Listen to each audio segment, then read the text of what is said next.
Un balado Radio-Canada audio. John Herdman sème le doute. Davies se dit prêt.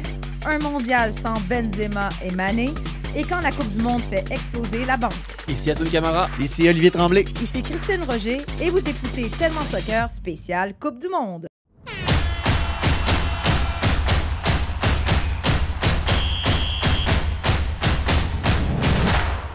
Un nouveau thème pour faire plaisir à Hassoun. Ronaldo, cet homme fait toujours la différence. On a pensé à toi. Mais allô, Ali, en passant. Allô? Moi aussi, j'ai pensé à Hassoun. Je porte les couleurs d'un des 42 clubs que soutient Hassoun avec le nom d'un de ses boys du PSG Et en arrière. magnifique ce maillot. Franchement, une belle génération. Et pas mal celui-là. Hein? Mais là, on fait attention à toi parce qu'on sait que tu vis beaucoup trop de deuil dans la dernière semaine. Hassoun, malheureusement, premièrement, les joueurs que tu aimes ne prononcent pas le nom aujourd'hui parce qu'on sait qu'est-ce qui arrive. Tu parles d'un joueur, il se blesse. Malheureusement. Donc là, ton Donc aujourd'hui, on va parler seulement de Belges, de Croates et de Marocains, c'est ça? Figure-toi qu'en Belgique, on a parlé de Lukaku, c'est blessé voilà. aussi. Donc, c'est toi, c'est ta faute. T'as dit que tu l'aimais pas, qu'il était pas bon. C'est bien ce que je dis, c'est de ma faute. Ouais. Donc là, ton Sénégal, sans Mané officiellement. Oui. Et là, moi, on a entendu le médecin de la sélection sénégalaise parler du genou, finalement. Je sais que vous allez me dire c'est le bas du corps, c'est toute la même affaire, mais là, premièrement, tu continues à dire que le Sénégal pourrait causer une surprise, même si ce ne serait pas nécessairement une surprise. Mais est-ce que le Sénégal peut faire quelque chose dans cette Coupe du Monde sans Sadio Mané? C'est la question qu'on se pose tous. J'ai envie d'y croire. Mais je parlais de chauvinisme toute cette semaine. Je le rajoute encore aujourd'hui. Je pense que le Sénégal a vraiment l'équipe pour inquiéter les meilleures nations. Mais il faut le dire, ça va être difficile. Et je pense que le match d'hier entre le Qatar et l'Équateur... T'es généreux d'appeler ça un match. Oui, c'est ça. M'a fait dire que ça va être difficile face à l'Équateur parce que physiquement et dans l'engagement, il y a quand même du répondant. Mais écoute, on n'a pas le choix de toute façon d'avancer, d'y aller, d'y croire aussi. Et avec des garçons comme, je l'ai dit, Mendy, un des meilleurs gardiens au monde aujourd'hui, Koulibaly aussi, défenseur central de Chelsea. On a Ismaël Assar devant. Franchement, on a quand même un bel effectif. Et j'ai envie de croire que derrière cette blessure-là, le collectif va grandir et essayer d'inquiéter les Pays-Bas. Même avant cette blessure-là, je me disais, Sénégal-Équateur, c'est probablement le match clé de ce groupe-là qui va accrocher la deuxième place, tout ça. Puis je l'ai relevé hier dans le texte d'après-match sur radiocanada.ca/sport. Très bonne plug. Ben, merci. J'ai un DEP là-dedans. J'ai un DEP en plug. Caicedo et Mendes qui prennent des jaunes contre le Qatar. Après ça, qui ne toucheront pas beaucoup au ballon contre les Pays-Bas. Il y a des risques de suspension là.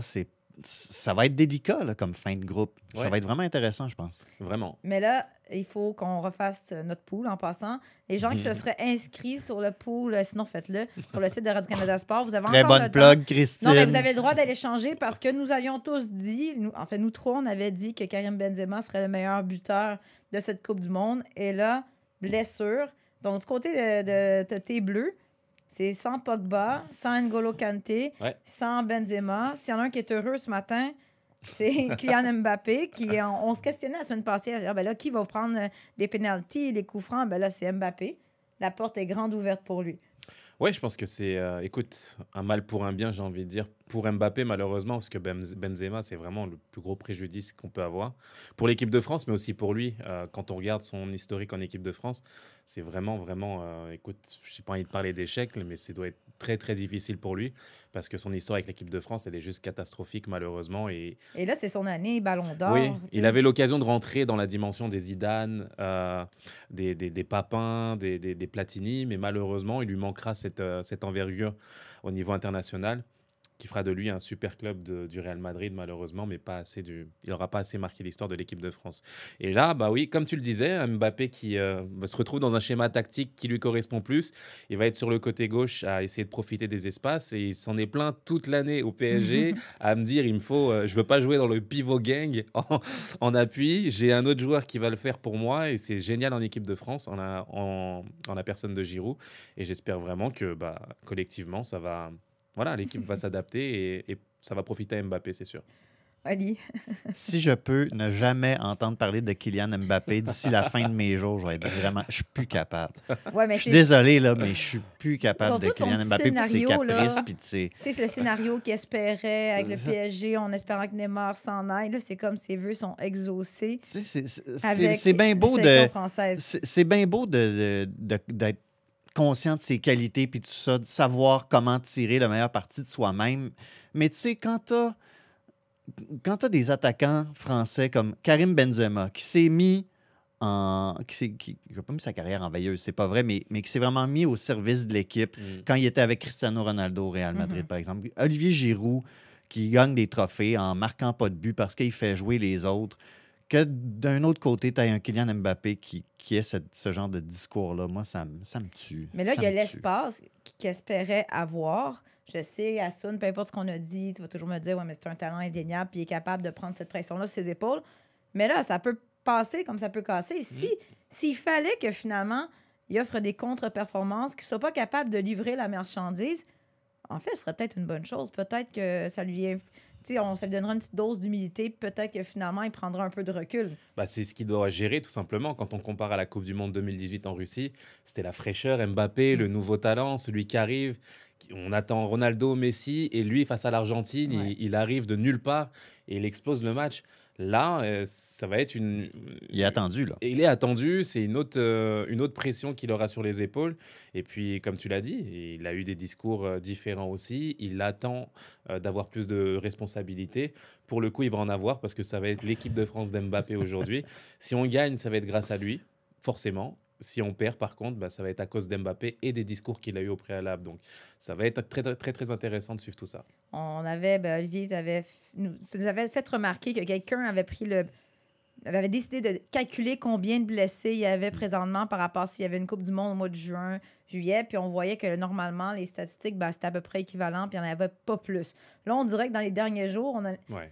que la donne vient de changer, peut-être aussi parce que c'est des joueurs vraiment Ben oui. importants. Quand tu as un ballon d'or qui rate la Coupe du Monde, Ça c'est frappe. catastrophique. Mais on a demandé justement à tes fans, Olivier, non, mais c'est qui le joueur blessé qui va plus vous manquer? Puis je pense qu'il va y avoir deux aspects à regarder. Celui au niveau du cœur, ça nous fait le plus de peine de ne pas voir en action, mais aussi celui qui va faire le plus mal. Tu sais, là, on parle de Benzema et j'allais dire Koné, Ismaël Koné. Je viens-tu de dire quelque chose, puis là, je vais jinxer, comme on dit. Ouais, c'est Je touche du bois, là, on table en bois ici. Non, mais c'est lequel qui va le faire le plus mal? Est-ce que c'est la perte du côté du Sénégal ou la perte du côté de la France, selon Pour toi? moi, le plus préjudiciable, enfin, celui qui me fait le plus mal sentimentalement, c'est Benzema parce que, voilà, Ballon d'Or, je voulais le voir marquer l'histoire avec l'équipe de France, donc forcément, je suis vraiment déçu pour lui, pour ce qu'il a fait toute cette année, et puis on voulait voir justement cette continuité-là. Mais c'est pas celle qui fera le plus mal parce que collectivement, tu as quand même Ouais. l'équipe de France qui a des bons arguments derrière. Tu as comme l'impression aussi que, paradoxalement, en ayant Giroud dans cette équipe de France, l'équipe ne s'affaiblit pas spécialement. C'est un autre type de jeu qu'il y aura, qui va profiter, comme je l'ai dit, à Mbappé sur le côté gauche. Mais j'ai pas l'impression qu'on s'affaiblit collectivement. Donc ça, c'est pas l'absence la plus préjudiciable. Et pour moi, c'est plus le Sénégal. Vraiment, Sadio Mané, une équipe du Sénégal avec et sans Sadio Mané, c'est pas la même. C'est pas la même du tout. Et on sent justement voilà, toute cette pression qu'a cette équipe. Le fait de se dire que l'un des meilleurs joueurs du monde ne soit pas présent sportivement, c'est compliqué. Mais c'est aussi dans l'espoir qu'il suscite, en fait. On a vécu la victoire avec lui. Il a amené le pays à gagner des titres, à avoir une ferveur populaire aussi. Et quand lui n'est pas là, forcément, bah, tu perds beaucoup au change. Il y a beaucoup de Français sur notre page Facebook. Ouais. Karim Benzema, c'est évidemment le nom qui revient le plus souvent. Mais pourtant, c'est pas des... On a demandé le joueur blessé qui va le plus vous manquer. Il y en a qui nomment tous les joueurs de l'Italie. À ce que je sache, ils sont pas blessés. Mais bon, je trouve ça quand même véridique. Ils Certains... sont blessés dans leur orgueil, clairement. ça. Martin Lavoie dit Ronaldo, le vrai. Ah, pour le coup. Ah, on va pas s'empêcher de trouver ça un peu drôle. Toi, Ali, c'est qui le joueur blessé qui va le plus te manquer pendant ce mondial-là?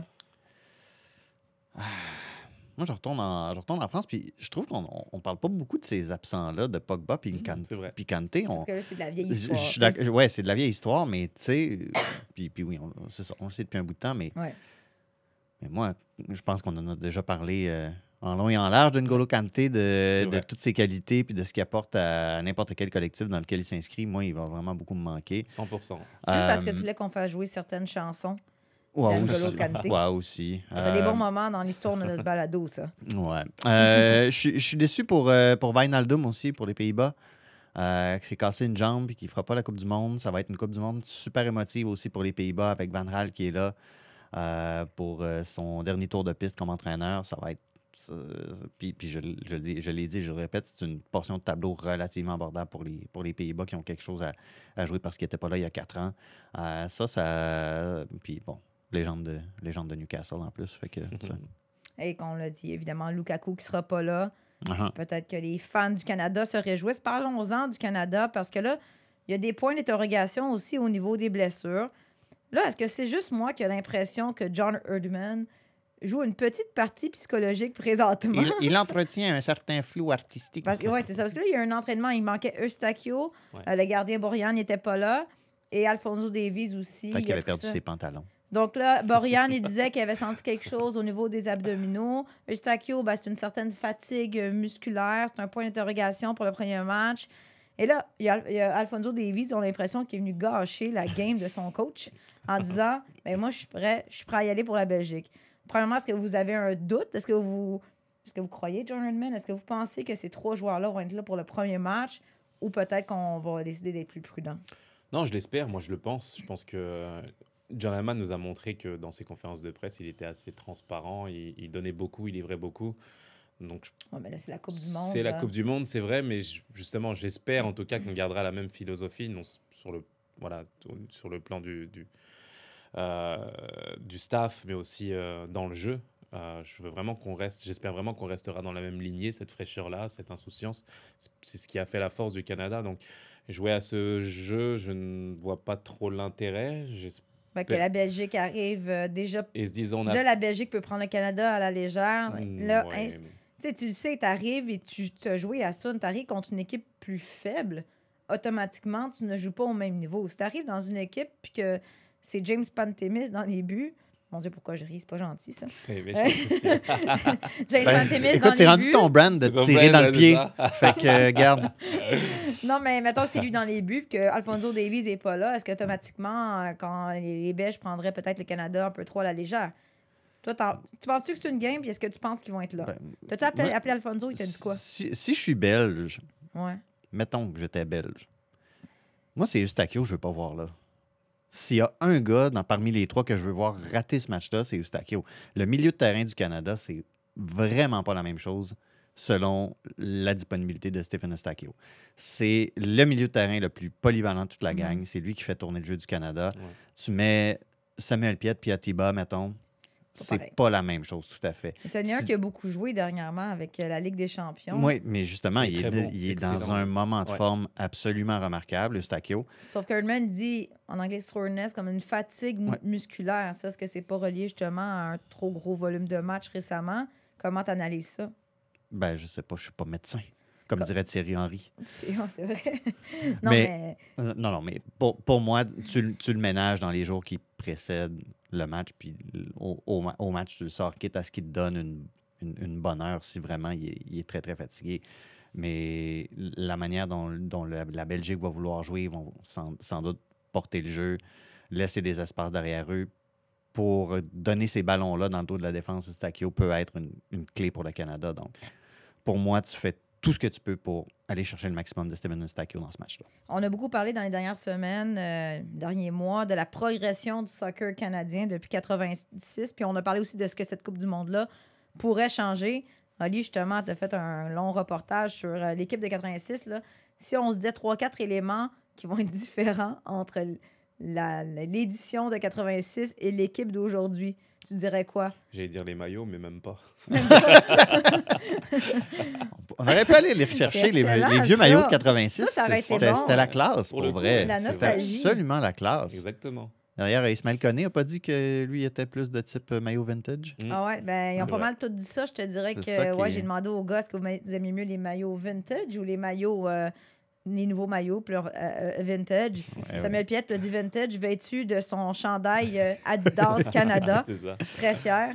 Fait que, voilà. Voilà, c'était de bonne guerre. Petite parenthèse. Mais ça va être quoi? C'est quoi la plus grande progression? Déjà, Non, mais ils vont compter un but. ben là, il faut qu'ils comptent un but. Parce que la dernière fois, c'était ça. C'était un 1-0 contre la France, un 2-0 contre la Hongrie. La France a eu du mal. La France a eu beaucoup de mal. Jean-Pierre beaucoup de Papin a mal, marqué à la 79e. Ian Bridge a frappé la transversale. Ils ont raté des occasions, la France aussi. Là. Ils ont inventé des nouvelles façons de rater un but. Mais c'est ça. 1-0 contre la France, 1-0 contre les Hongrois, 2-0 contre les Hongrois, 2-0 contre les Soviétiques. C'est arrivé 4 fois, je pense, dans l'histoire de la... J'ai le goût de dire que la 5e s'en vient, là. Mais arrivé 4 fois dans l'histoire de la Coupe du monde masculine qu'une équipe joue 3 matchs, les perd les 3 et ne marque pas de but. Le Canada fait partie des heureux élus. Quand tu regardes à l'époque la composition de cet effectif-là, les gars qui étaient dans les championnats les plus prestigieux, tu avais un Colin Miller qui était aux Glasgow Rangers en Écosse. Puis encore là, il se battait pour des minutes de jeu. Là, tu as Alphonso Davies qui est champion d'Europe avec le Bayern de Munich. Ouais. C'est un autre game un petit peu. Moi, j'aime vos prédictions. Là. Excuse-moi, Ali. Là, c'est qui? Moi, je veux vous mouiller. Qui va marquer le premier but du Canada? Ça va être Atiba, de l'extérieur de la surface. C'est vrai que tu es sur Atiba. Arrête, là. Ouais. Conte de filles. Il ne jouera même pas. Pardon. Même pas. Non, mais 39 ans, il va compter le premier but du Canada à la Coupe du monde. Vive les vieux! Non, mais ça, voyons, qu'est-ce que tu as contre les gens qui sont vieux? C'est ça. Hein?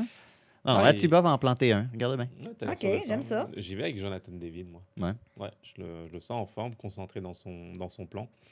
Donc j'espère qu'il trouvera l'efficacité et que sa cote, justement, par la suite de la Coupe du monde grandira encore plus. Ils ont demandé justement dans la conférence de presse à Jonathan David qu'est-ce que ça signifierait. Imagine marquer le premier but du Canada à la Coupe du monde. On peut l'écouter. I think feeling would be amazing. I think everyone has this little thought that, you know, they want to score the first goal because it's forever going to be in history. So, of course, for me to score it would be an amazing feeling. Ben là, j'aurais aimé ça donner une réponse différente pour avoir l'air de copier, mais j'y vais aussi avec Jonathan David parce que, bon, c'est... Déjà, on ne connaît pas totalement le 11 partant de John Herdman. Là. Il y a certains doutes au niveau du milieu de terrain selon les blessures et tout. S'il y en a un qu'on sait qui va être là, c'est Jonathan David. Ce serait une pas pire histoire.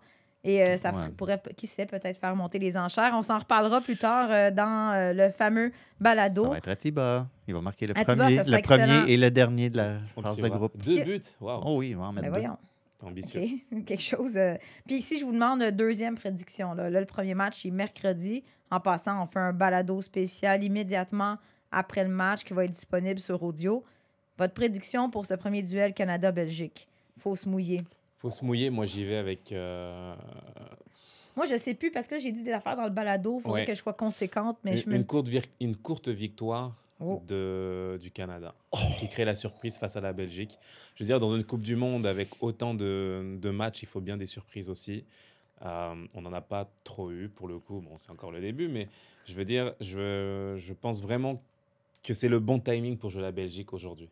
Avec un Lukaku absent, une équipe qui a la pression de réussir aussi, parce qu'on les attend depuis 10 ans, pratiquement, cette génération-là. Les journaux belges qui titrent que c'était un dernier test. Exactement.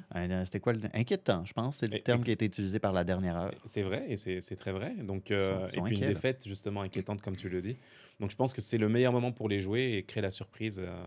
Et y allant donc, j'y vais pour une victoire, courte victoire pour le Canada. Ouais, mon cœur est avec toi, mais en même temps, il ne faut pas que je sois trop vendu. Je vais dire match nul, 2-2. 2-2. Comme j'ai dit, comme ça, pas de chicane avec notre collègue Simon Crémer qui est belge, pas de chicane à la maison. C'est ça. Tout est beau. Puis ensuite, on s'en bat le Maroc. On pourrait passer au deuxième tour. Olivier? Je vais pour un plus court match nul. Il les accroche 1-1. Ouais. But d'Atiba, évidemment. Ça, je tombe en bas de ma chaise. Là, mais ouais, je pense que... Écoute... Hein? On dirait que vous tirez sur la corde. Puis là, de plus en plus, je m'en viens de balado en balado. Je deviens de plus en plus convaincu. Comme ça, on a dit, le timing est bon pour affronter la Belgique. Il y a des doutes, il y a de la pression. Le Canada dans sa communication, le Canada, tu sais, ça serait facile de dire hey, on est juste content d'être là. Puis ça fait 36 ans. Ça va être une occasion, mais non, they mean business. Ils sont là pour faire leur travail. Puis Jonathan David a témoigné de ça en conférence de presse aussi. Le Canada va marquer contre la Belgique. Match nul, puis après ça, on enchaîne Puis la Croatie. Mais ça va se jouer, sur tout le groupe. Ça va être une phase de groupe où l'enjeu va durer longtemps. Ouais, et puis à l'inverse, tu vois, il faut espérer l'excès de confiance aussi de la part de la Belgique. Mhm. Tu joues le Canada, tout le monde en Belgique va penser que c'est plié. Ouais. Je veux dire, j'ai envie de croire vraiment que le scénario parfait va s'installer. Et puis nous, de notre côté, on connaît les forces en présence justement du Canada. Mais Thierry Henry aussi. Exactement, c'est vrai. Bon, Un adjoint c'est de un adjoint, Roberto mais- Martinez. C'est lui qui est en train c'est vrai. pour le coup. de taper sur le tableau. Les gars! Méfiez-vous, et c'est sûr à 100% qu'il le fait. Il dit Samuel Piette jouera pas. Comme il ne faisait pas jouer. mais ça va être intéressant justement, toutes ces histoires-là autour de ce match-là. Mais cette fameuse défaite contre l'Égypte en match préparatoire pour la Belgique, est-ce que vous trouvez ça inquiétant? Parce que c'était quand même une formation intéressante. Là. C'était pas l'équipe C de la Belgique, puis tu perds un match qui est supposé être très facile. Non, tu y vas pour te rassurer, justement, quand tu joues ce type de match. C'est extrêmement difficile, justement, d'avoir à gérer cette pression-là. La Belgique revient en se disant que ce match va servir, justement, de test parfait pour arriver dans les meilleures conditions à la Coupe du Monde. Tu te prends les pieds dans le tapis, C'est ça. tu joues le Canada, tu dis, OK, comment est-ce que je gère justement tous ces aspects-là? Pas seulement footballistique, mais de reprendre la confiance, de se dire on a perdu contre l'Égypte, là on doit prouver justement qu'on est meilleur. Puis nous on est la Belgique, c'est le Canada en face. Il y a beaucoup de choses qui se passent dans le vestiaire belge aujourd'hui, donc j'ai envie de croire vraiment à l'alignement des planètes et d'espérer aussi un gros match du Canada, comme ils sont capables de le faire en consistance pendant 90 minutes. C'est ce que j'ai envie de voir. Quand tu es dans le top 10, 15, 20 mondial, tes matchs de préparation pour la Coupe du Monde, c'est pas pour faire des défaites honorables puis dire hey, on peut tirer des enseignements de ça. Ouais. Ça, c'est des trucs que le Canada Ouais. pouvait faire. Puis, bon, ils ont battu le Japon, mais même s'ils avaient perdu contre le Japon, ça aurait été tout à fait légitime de dire bon, ben, regarde, tel truc, on sait qu'on peut le faire différemment, qu'on doit le faire différemment. Il y a des enseignements à tirer de tout ça. La Belgique est ailleurs. Ils ont terminé 3e de la dernière Coupe du Monde, Ouais. ils sont 2e au classement mondial. Tu peux pas te permettre d'avoir ce genre d'argument-là. Donc, ce match, c'est mercredi, 14h, heure de l'Est. Et comme j'ai dit, on va faire un balado tout de suite après qui va sortir quand Jacques-Alexis va avoir fini de le monter, au cours de l'après-midi, en généralement début ce de que ça donne. soirée. Fait que ça, je vous le dis, ça va être un épisode spécial qui va être disponible uniquement sur Radio-Canada Audio. Allez vous créer un compte, mettez-nous dans vos favoris, il va y avoir plein de contenu incroyable qui va venir là au cours des prochaines semaines. Éventuellement, on me dit que tous nos balados se retrouveront sur cette magnifique plateforme. On vous tiendra au courant en temps et lieu. Maintenant. Mon Dieu, j'avais comme un C'est ton accent. accent belge qui Mon sort. accent belge, voyons. Parlons de la FIFA. Oui, Ce sujet, Je la replace, ouais. c'est comme présentement, la Coupe du Monde a commencé et chaque jour, on a un nouveau sujet de débat et c'est pas très positif. Parlons premièrement de notre ami Gianni Ouais. Infantino. Comment tu te sens, Christine?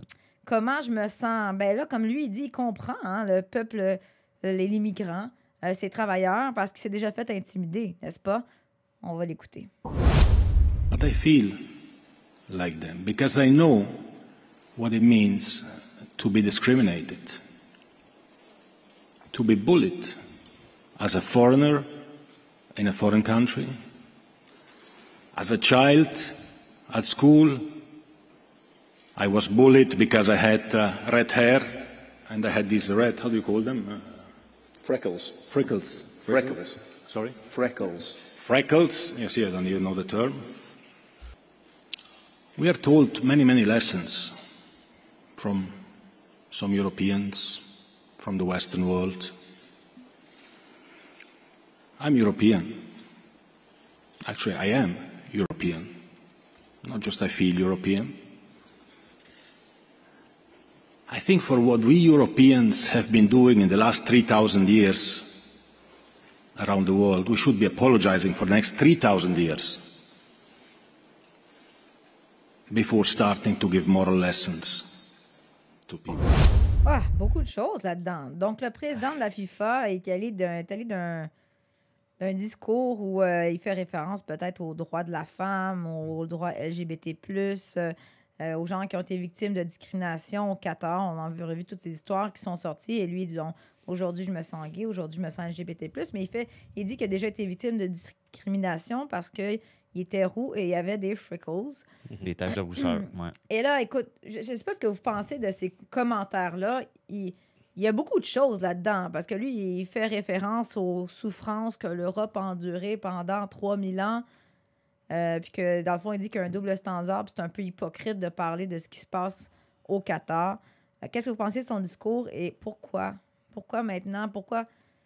Tu sais, au début, on peut le prendre quasiment au sérieux, mais là, quand il parle de safer cause, là, tu fais « Ouais, on n'est pas vraiment à la même place. » Honnêtement, je ne sais pas par où.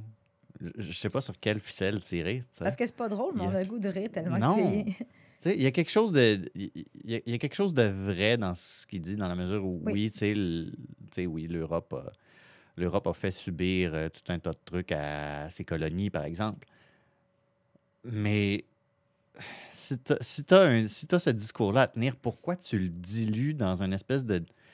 C'est une diarrhée verbale. C'est comme il dit tout ce qui lui passe par la tête. Ça me dépasse.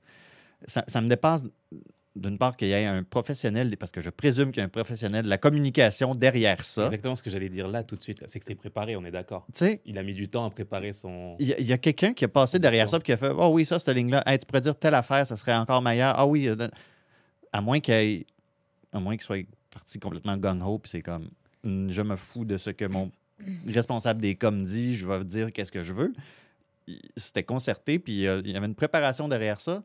Voyons, je me sens qatari, je me sens ci, je me sens ça. Puis je sais c'est quoi la discrimination parce que je suis roux. Je m'excuse, mais c'est... Tu sais, oui, il y a plein d'affaires épouvantables qui se disent à l'école primaire et au secondaire, mais il y a un certain... on n'est pas dans la même catégorie. Hassoun pourrait nous parler de choses et d'autres, tu sais, je pense. Le problème avec Gianni Infantino, c'est qu'il est inaudible aujourd'hui, en fait. C'est juste pas possible. Pourquoi? Parce que, et c'est pas la première fois que je le dis. Moi, les instances, et je parle de la FIFA, mais je parle aussi du CIO aux Jeux Olympiques aussi, c'est que tu restes pas cohérent, en fait, dans tes règles et dans la vision que tu vas avoir à moyen, à long terme. Tu proposes, sur certains matchs ou sur certaines compétitions européennes, tu demandes aux joueurs de porter justement des valeurs à travers un discours, à travers des publicités, à travers... je veux dire, tu es limite obligé de le faire. Là, tu dois justement te plier à ces règles-là. Et aujourd'hui, dans une compétition internationale où, parce que tu es gêné justement d'avoir le même discours dans ce pays qu'est le Qatar, parce que tu vis là-bas tout simplement avec tes enfants sont à l'école au Qatar, tu es installé là-bas, et tu es un président qui devrait avoir une absolue neutralité là-dessus, mais on sent justement son orientation. C'est inaudible. C'est inaudible pour une personne qui vit le racisme d'être comparée à une personne qui a des taches de rousseur. Ça ne s'entend pas aujourd'hui de la part d'un président de la FIFA. Dans d'autres circonstances, dans d'autres assemblées, dans d'autres réunions plus sérieuses, bien entendu, qu'on a envie d'entendre l'histoire de l'Europe sur les 3000 dernières années. Bien entendu, c'est vrai qu'il y a de la discrimination, c'est vrai qu'il y a eu des choses épouvantables qui ont été faites, mais quand tu les compares et que tu donnes l'impression justement de te coucher sur d'autres choses, on ne peut plus t'écouter, Gianni Infantino, c'est ce que j'ai envie de te dire. Donc c'est vraiment là la difficulté dans laquelle ils se sont mis, tout seuls. Tu es installé, je le répète, au Qatar, tu vis là-bas, on sent que tu ne peux pas tout dire, tout accepter. Pourtant, il y a des choses qui seraient super pertinentes à relever. Mais forcément, cette Coupe du Monde montre que t'es juste irrégulier dans tes principes et qu'à la fin, on a l'impression qu'en sortant de cette Coupe du Monde au Qatar, tu reviendras sur tes autres principes-là. Donc, c'est compliqué. Et ultimement, je veux dire, c'est le visage de cette organisation-là. Ça te dit, en quelque sorte, que la FIFA est incapable de gérer ce genre d'enjeu-là. Et quand tu vois qu'est-ce qui se passait, on enregistre lundi matin. Ce matin, on parle des brassards en appui aux communautés LGBT que plusieurs sélections maintenant ne veulent plus porter parce qu'il y a des directives et tout ça. Et il faut faire attention. Pas seulement, Olivier, la bière. L'alcool. Ils ont changé. C'est pas une question de principe de boire de l'alcool ou pas du tout. C'est du fait de savoir, et c'est le sentiment que j'ai depuis le début, qu'il n'y aura pas d'alcool dans le stade. Et il dit vrai, c'est vrai qu'en France aussi, on n'a pas d'alcool au Stade de France, etc. Il n'y a pas de problème. Sauf qu'on le sait, c'est réglé, certifié des mois à l'avance. Budweiser, c'est commanditaire depuis combien d'années? Quand tu l'apprends 3-4 jours avant, ça te dit qu'ils sont incapables de gérer ce genre d'enjeu-là. Exactement. Et c'est pour ça que sur l'histoire des brasseurs, moi, c'est un truc auquel je veux qu'on fasse très, très attention. Parce que là, un des trucs qu'on entend, c'est si un Harry Kane, par exemple, porte le brasseur arc-en-ciel, au coup d'envoi, il peut recevoir un carton jaune. Fait que dans ces circonstances-là, il faut faire très attention à qui on pointe, puis de dire « Ah, ces fédérations nationales-là n'ont pas de colonne, puis ci, puis ça ». Tout part de la FIFA et de son incapacité à gérer ce genre de trucs-là. Et à mes yeux, c'est là que le blâme doit aller, pas envers les fédérations nationales, qui ultimement sont là pour... Ils veulent gagner un tournoi aussi, tu sais. Puis si Harry Kane se prend un jaune, puis que l'adversaire, après ça, lui en fait prendre un deuxième qui est un petit peu douteux, ben ça fout ton tournoi en l'air potentiellement. Mais la FIFA les met dans une position incroyable parce que tu prends justement un Harry Kane, il ne voudra pas avoir un Kevin De Bruyne ou peu importe, il ne voudra pas avoir un carton jaune, évidemment. Sauf que d'un autre côté, tu es un joueur, tu as une personnalité, donc tu as un peu des fois une responsabilité de te lever contre certaines discriminations. Oui, mais à ce moment-là, qu'est-ce qu'on fait du rôle de la FIFA là-dedans? T'sais? Si on fait porter l'opprobre de cette décision-là sur les joueurs puis sur ceux qui, ultimement, doivent être les visages de cette décision-là, c'est-à-dire ceux qui sont sur le terrain puis les fédérations, je veux dire, à un moment donné, c'est comme on permet à la FIFA un peu de faire un peu n'importe quoi puis de s'en laver les mains. Mais c'est ça, la FIFA remet ça, exact. dans le fond, sur les joueurs, sur les équipes. Puis c'est les joueurs, en quelque sorte, qui se retrouvent coincés avec cette décision-là, une décision qui peut déchirer un peuple. Puis pourtant, la FIFA, comme tu dis, Hassoun, a toujours dit qu'il défendait les droits LGBT+, puis dans d'autres compétitions internationales, ils avaient les fameux brassards. Et là, soudainement, on parle pas de... Ça fait combien de temps? Ça fait 10 ans, 12 ans qu'on sait que la Coupe du monde va être au Qatar? 2010. On parle pas d'il y a 5 ans, là. On parle 24 heures avant le coup d'envoi, là. On va se dire les vraies choses, là. L'argent dicte tout. C'est simple. Le Qatar est fort aujourd'hui, a les moyens, justement, de faire respecter les lois qu'ils ont. Et la FIFA se couche, tout simplement, parce qu'ils n'ont pas le choix. Parce que le Qatar a les lois qu'ils ont, ils ont les positions qu'ils ont, ils ont les moyens qu'ils ont aussi. Et puis, de l'autre côté, tu as la FIFA qui se nourrit aussi de ça. Donc, forcément, c'est compliqué pour eux d'arriver à avoir des avis tranchés. Ils se plient à ça et c'est comme ça que ça va se passer. C'est aussi simple que ça. On sait déjà que dans cette Coupe du monde-là, il va y avoir vraiment un aspect des débats sociaux, politiques. C'est un peu délicat aussi pour nous des fois parce qu'on est ici. Je regardais des Canadiens qui sur Twitter qui sont là-bas au Qatar puis qui parlaient de la sécurité dans les fans... comment tu dis ça? Zones. Les fan zones. Il y a un homme, il disait, moi, je mesure 6 pieds 2, 240 livres, puis je me sens pas en sécurité. Donc, il faudra voir comment ça va évoluer. Je me demande aussi, est-ce qu'il va y avoir un joueur ou une équipe qui va décider d'un peu se lever? Mais là, on sait déjà que... Je n'ai pas vu le début du match d'Angleterre. Est-ce que l'Angleterre a mis le genou à terre? Parce qu'il y a des équipes qui décident de mettre le genou à terre. L'Iran n'a pas chanté Les joueurs de l'Iran n'ont pas chanté la hymne nationale non plus. Donc, il va y avoir des éléments comme ça, socio-politiques, qui vont émaner de cette Coupe du monde. Est-ce que finalement, il y a un capitaine qui va décider, tu sais quoi, moi, je le porte, le brassard. Ça se pourrait aussi très bien qu'on serve de cette vitrine-là pour faire valoir des droits. Ça prendra un gardien qui est moins susceptible de prendre une deuxième jaune un peu idiote. Ça sera pas Hugo Mais tu Lloris, sais, c'est con cas. qu'on en soit à ce genre de réflexion-là. De se dire, pour porter un brassard arc-en-ciel, il faut songer à si un tel va prendre une jaune. Regarde. C'est ça. Mais la FIFA, comme tu dis, Hassoun, ne nous surprend plus, malheureusement. On est habitué à ces décisions mitigées. Les gars d'entrée de jeu, j'ai dit, quand la Coupe du monde peut faire exploser la banque, on a parlé de Jonathan David qui pourrait marquer le premier but, qui sait, ou en marquer quelques-uns. On a marqué le deuxième après Atiba, je te l'ai dit. Oui, c'est ça. C'est qu'il y a quelques quand, joueurs... là, faut que je me répète. Parlons surtout du Canada. Pas.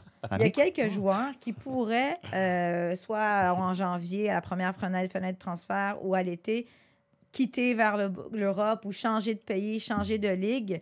Et là, c'est là que la Coupe du monde peut être une excellente vitrine pour certains d'entre eux. C'est un sujet que j'ai abordé avec Jonathan David et son agent Nick Mavromaras. Nick Mavromaras, qui est l'agent de James Pantemis, de Richie Laryea, de Kyle Larin, de Cornelius. Bonne écurie. Hein? Bref, il y en a 6, je pense, dans l'équipe canadienne. Et les 2 joueurs qui sont plus susceptibles de bouger rapidement, c'est Jonathan David et Ismaël Koné. Il dit que les équipes qui poussaient très, très, très fort pour essayer de faire un transfert avant le début de la Coupe du monde, parce que les équipes ont peur que, justement, si un Ismaël Koné, je sais pas, ou Jonathan David connaît... Mettons que Jonathan David il est le meilleur buteur de la Coupe du monde. On spécule, on s'entend, là. Puis ça peut avoir un impact au niveau monétaire. T'sais, on parle de Jonathan David, on sait qu'il va être transféré, on sait qu'il va être dans un des 10 ou 12 plus grands clubs en Europe. L'idée de savoir quelle équipe et quel montant. Mais Oli, ouais, OK, premièrement, je vais le dire ouvertement dans le balado. Si Ismaël Koné où Jonathan David se retrouve avec Newcastle. Je fais un balado avec le maillot de Newcastle. C'est officiellement dit. Et l'affaire, c'est que c'est très, très possible. Même, j'ai un agent, justement, l'agent a dit « Hey, ils ont beaucoup d'argent maintenant, Newcastle. » Je peux confirmer Voilà. l'information. Mais est-ce que ça peut encore être encore plus déterminant pour des joueurs qu'on ne voyait pas évoluer en Europe il y a juste un an? Parlons justement de ces fameux joueurs du CF Montréal, la ligne défensive. Pour un Alistair Johnston, un Waterman ou un Miller, s'il fallait qu'ils connaissent une Coupe du Monde super intéressante, qui se retrouvent sur le 11 partant, eux autres, ça peut vraiment venir changer la tangente de leur carrière. Oui. Par contre, s'il y a une équipe en Europe qui, par la Coupe du Monde, apprend l'existence de Alistair Johnston ou de Kamal Miller, elle n'a pas fait son travail correctement. Ça peut, à mes yeux, ça peut venir confirmer certaines choses. Mais à un moment donné, la MLS, avec ce qu'elle fait en matière d'exportation de joueurs depuis quelques années, je veux dire, les grands championnats européens et même les plus petits n'ont pas le choix que de suivre ce qui se passe dans cette ligue-là et de connaître ceux qui potentiellement pourraient être ouverts à un transfert en Europe. Donc, dans cette optique-là, pour moi, si tu apprends l'existence de Joel Waterman, tu n'as pas fait ta job. Il me semble que dans ma tête, c'est plus évident. Un Alistair Johnston, à première vue, c'est plus un profil qui... Bon, déjà, il y a des rumeurs pour Bologne parce qu'il y a une association évidente. Ah oui? Mais un Waterman... Première fois que j'entends parler de ça. Un Waterman, je veux dire, il jouait dans sa cour... non, mais j'exagère, mais il jouait en CPL il y a 2 ans à peine. Là, je veux dire, en même temps, tu penses vraiment que les clubs en Europe puis les dépisteurs sont vraiment au courant qui est Joel Waterman? Je te dis pas qu'ils ont un rapport détaillé de scouting, mais il faut que tu saches qui sont les joueurs en MLS, qui ont un certain profil d'âge. C'est sûr qu'un gars qui a 35 ans, tu vas moins t'attarder à son cas, mais ces joueurs-là qui sont... à un moment donné, tout le monde a Google. Là. Tout le monde a Google, tout le monde joue à FIFA, tout le monde joue à Football Manager.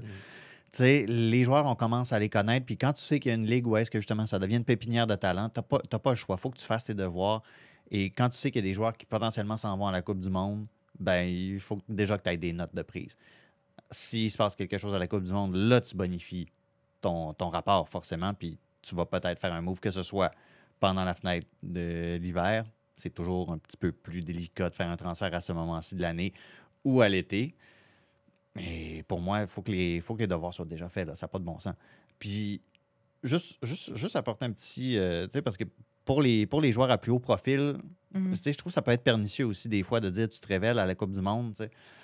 Je me dis avec le recul, un James Rodriguez, par exemple, est-ce qu'il n'aurait pas été mieux servi pour sa propre carrière de ne pas marquer cette espèce de but ridicule à sa première Coupe du Monde? T'sais? Est-ce qu'il n'aurait pas été mieux de faire une Coupe du Monde 7 sur 10 au lieu d'un 8-9 sur 10 qui l'a ramené ailleurs qu'au Real Madrid? T'sais? Il y a ce genre de transfert-là qui peut arriver aussi, qui peut être, sans dire néfaste, qui peut peut-être, au lieu de monter l'escalier marche par marche, tu jumps trop. Tu sais que ça monte trop les attentes tout de suite, puis que finalement, tu réussis pas à répéter cet exploit-là en club. C'est un risque. Là. Exactement. Très bon point, Olivier Tremblay.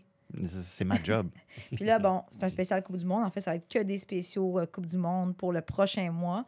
On peut quand même dire qu'il n'y a toujours pas de coach au CF Montréal. Voilà.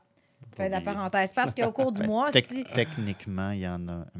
Il y en a un, mais il n'y en a pas. OK? On comprend. Mais bref, on n'en parlera pas, on ne repartira pas là-dessus. Mais si jamais il y a quelque chose qui survient au cours du prochain mois, on va pouvoir peut-être en parler. Ça va être un segment récurrent pendant les balados Coupe du Monde, à la fin. À la fin, y a-t-il un coach au CF Montréal? Y a-t-il un coach? Présentement, il y en a un. On va faire une chanson, on va faire un jingle là-dessus. Il n'y en a pas. Jacques-Alexis se met là-dessus. Il appelle Wilfrid Nancy tout de suite. Y a-t-il un coach au CF Montréal? Donc, les gars, wow, c'était bon, ça.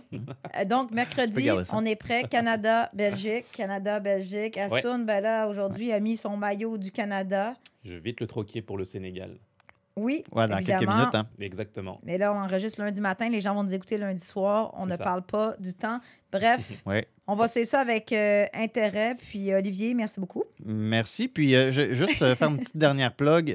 J'ai fait une enfilade de messages sur Twitter avec plein de contenu que toute l'équipe des sports et nos amis ailleurs dans d'autres services ont fait par rapport à la Coupe du Monde. Donc, allez fouiner ça. C'est du stock jusqu'à dimanche matin à peu près. Donc, retournez voir ça. Je travaille ici, puis il y en a que je ne savais même pas qu'on avait fait tellement qu'on produit du bon contenu.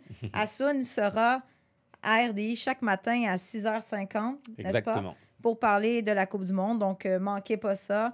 Sur notre texte, il y a sur notre site, il y a beaucoup de textes. On se comprend?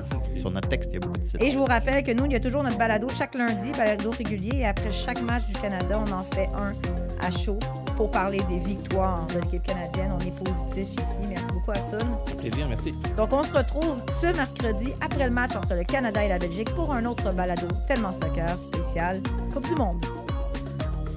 Il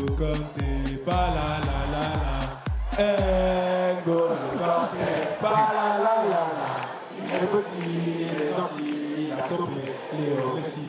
Mais on sait tous, c'est un tricheur, N'Golo Kanté. N'Golo Kanté, N'Golo Kanté, il est petit, il est gentil, il a stoppé Léo Messi. Mais on sait tous, c'est un tricheur, N'Golo Kanté. Sur tous les terrains et sur tous vos appareils, Radio-Canada Sport.